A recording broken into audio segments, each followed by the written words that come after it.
বলছিলাম চাকরিটা চলে গেছে, আজ বিকেলে একটু এসো, কিছু কথা আছে। কি হয়েছে আদি হঠাৎ? লাবণ্য বস নানান নোংরা কাজের সাথে যুক্ত। সে আমাকেও বলছিল, আমি না করাই সে আমাকে অফিস থেকে বের করে দেয়। কি করতাম বলো? আদি শান্ত হও। সততা বিক্রির পয়সায় আমি খেতে চাই না, আর চাইও না। তুমি সৎভাবে যা পারো একটা কিছু করো, তাহলেই হবে।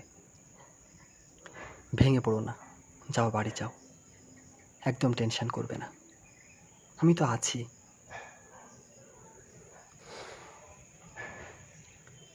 আদি, অনেক দিন তো হলো, কিছু তো করো। বাবা আমার বিয়ে ঠিক করছে আদি, আর কতদিন বলো? এই নাও, আমি অল্প অল্প করে এই টাকাটা জমিয়েছি, দেখো যদি তোমার কোনো কাজে লাগে। না লাবণ্য, কাল আমার একটা ইন্টারভিউ আছে, প্রে করো যেন চাকরিটা হয়ে যায়, আর তারপর সোজা তোমার বাবার কাছে। আজ যাই কেমন? সন্ধ্যা নেমে এলো, তুমিও সাবধানে বাড়ি ফিরে যাও। আসলে সেদিন সত্যিই আদির জীবনে সন্ধ্যা নেমে এসেছিল, কারণ তার চাকরিটা খুব দরকার ছিল। কিন্তু যখন তাকে চাকরিটা দেওয়া হলো না, তখন তার হাজারো ডিপ্রেশন তাকে মৃত্যুর দিকে ঠেলে দিল।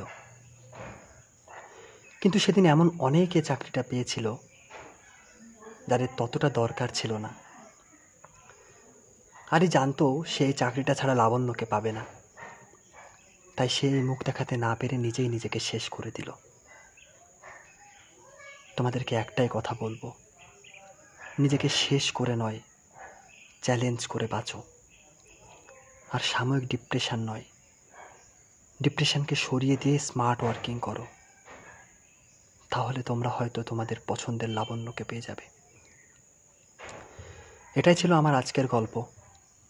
ভালো লাগলে লাইক করে দিও আর সাবস্ক্রাইব করে দিও, তাতে আমার নতুন ভিডিও করার উৎসাহ আর সাহস দুটোই বাড়বে। থ্যাংক ইউ বন্ধুরা, ভালো থাকো।